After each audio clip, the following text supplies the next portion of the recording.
Rocky 32 years ago. And you know, we were an underdog movie company. We didn't have any money, not very much, but what we had an abundant amount of was Sylvester Stallone's belief in this movie and his passion. And it charged the air we all breathed. And we became a community, crew and actors who loved each other. And people often ask me, did you know what you were making? Well, you know, you never know. But amongst us, though we said it in just a whisper, we thought we were making something original and pure.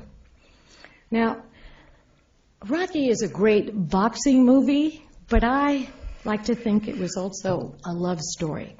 Yeah. So, you know, about, two unlikely people. And in one kiss, they're transformed. Adrian becomes, and remember, Sylvester wrote Adrian. This is his design from out of his ribs, so to speak. Adrian, she becomes his partner. She becomes a moral force, and she is forever in his corner. Now, I'd like to introduce to you my friend, someone I love, a man whose dream I got to perform in, and a man whose corner I will always be in, Sylvester Stallone.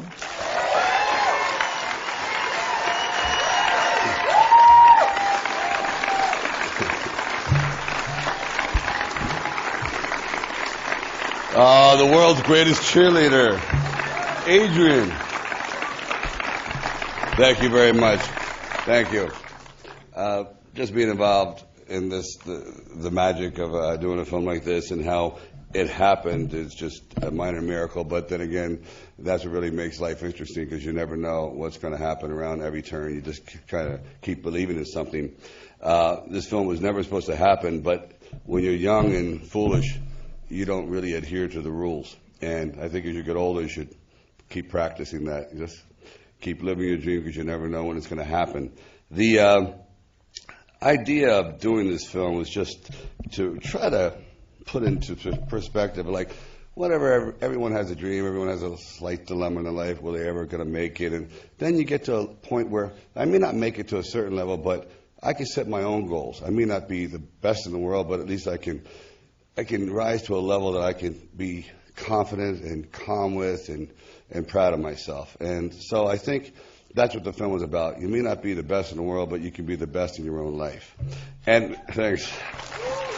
Now, I remember what was so interesting is like a couple of incidents in this film.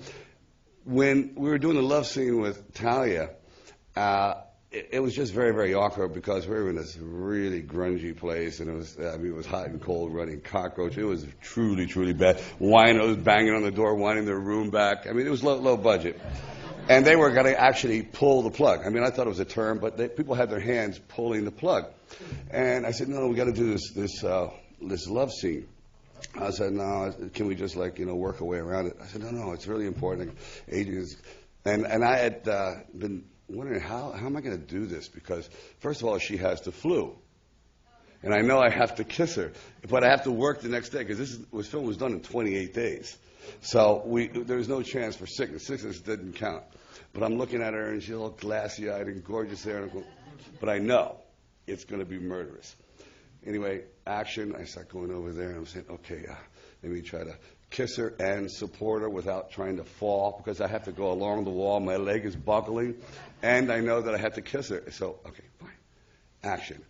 And when I took her glasses off, it was unbelievable. I mean, I actually forgot that she was a walking influenza.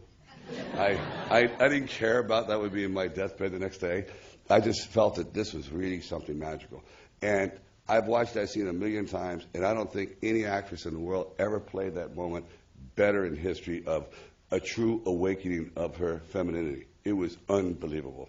And even though I did get the flu, I got wiser. I saw perfection that day. And there was one other scene that I think is really funny, that I wrote a scene about in the ice skating rink. So the thing was 300 extras, and I was supposed to be showing up there, and it was our first date. And I get, I don't know if we got a car. I think we arrived there by bus. And I get off and they say, well, slight change in plans. The number's been cut down. I said, oh, okay, no, I can work with that. I go, well, how many? 100? He goes, no. 50? No. How many ice skaters do we have? He goes, none. Zero. Zero. So imagine you just walk in there and nobody prepares you. So you walk in and you look into this place and you go, hello, hello, hello, hello. I went, wow. This